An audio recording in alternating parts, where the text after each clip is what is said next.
नमस्कार. गृहिणींना नक्कीच उपयोगी पडतील अशा नवीन किचन टिप्स आज आपण पाहूया. 1. डोशाचे पीठ गरम तव्यावर पसरवल्यावर त्यावर काही सेकंद झाकण ठेवल्यास डोसा उलटताना फाटत नाही. 2. बटाट्याचे चिप्स बनवताना पाण्यात काळे मीठ आणि काळी मिरी पावडर मिसळून या पाण्यात बटाटे चिप्स वाफवल्यास चिप्स चवदार होतात. 3. हलक्या ब्रेकफास्टच्या वेळी सूप द्यायचे असेल तर ते दाट असावे, मात्र जेवणाच्या आधीचे सूप प्यायचे असेल तर ते पातळ असावे. 4. घरच्या घरी आपण विविध फळांचे जाम बनवतो. ते जाम बनवताना त्यामध्ये लिंबाची साल घालून एक उकळी आणावी. जाम अधिक टिकतो आणि स्वादही चांगला लागतो. 5. सीझनच्या वेळी आपण बाजारातून द्राक्ष आणतो. जर ती द्राक्ष आंबट निघाली तर ती फेकून न देता ही द्राक्ष कुस्करून चिंच किंवा लिंबाऐवजी भाजी आणि आमटीत घालावी, म्हणजे आमटीला आणि भाजीला छान चव येते. 6. लिंबाचा रस आणि साखर एकत्र करून काचेच्या बरणीत भरून 15 दिवस उन्हात ठेवावी. बरणी दररोज हलवावी. लागेल तेव्हा आपण यातील 1-2 चमचे घेऊन त्याचे सरबत बनवावे. हे सरबत उष्णतेच्या विकारांवर फार उपयोगी आहे. 7. मिल्कशेक किंवा कोल्ड कॉफी बनवण्याअगोदर आईस ट्रेमध्ये दूध घालून फ्रीजरमध्ये ठेवावे. या तयार झालेल्या दुधाच्या क्यूब्स आपल्याला मिल्कशेक आणि कोल्ड कॉफीसाठी उपयोगी पडतात.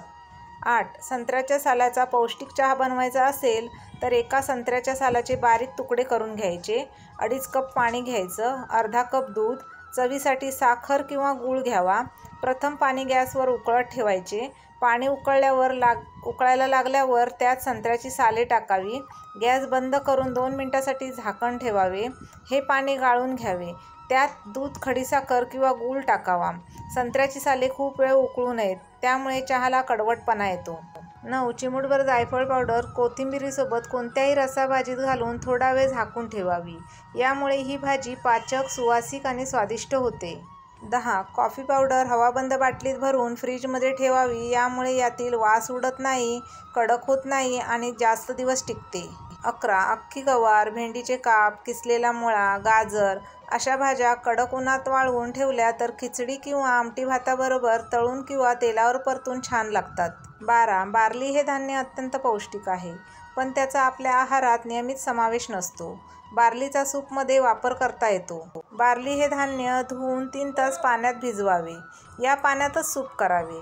भिजवलेली बार्ली तशीच किंवा वाटून सूपमध्ये वापरावी. सूपची पौष्टिकता आणि चवही वाढते. 13. कोणत्याही प्रकारचा मुरांब्याचा पाक उरल्यास त्यात अननसाच्या फोडी वाफवून घालाव्या. वेगळ्या चवीचा मुरांबा तयार होतो. नक्की करून पहा. 14. खूप दिवसाचे लोणी शिळे झाल्यावर त्याला वास येऊ लागतो. थंडगार पाण्यात खाण्याचा सोडा अंदाजे चिमूटभर मिसळून त्या पाण्यात लोणी ठेवावे. त्याला येणारा दुर्गंध नाहीसा होतो.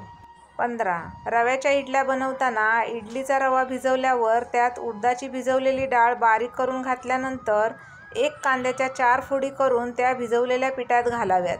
यामुळे इडलीचे पीठ छान फुलून येते आणि इडल्या मऊ, जाळीदार आणि सुंदर बनतात. वरील अगदी नवीन आणि उपयोगी अशा किचन टिप्स तुम्हाला उपयोगी वाटल्या असतील तर व्हिडिओला लाईक नक्की करा. त्यासोबत आपल्या फ्रेंड्स फॅमिलीसोबत शेअर करा आणि अशाच नवनवीन माहितीच्या व्हिडिओसाठी आपल्या चॅनलला सबस्क्राईबसुद्धा करा. थँक्यू. धन्यवाद.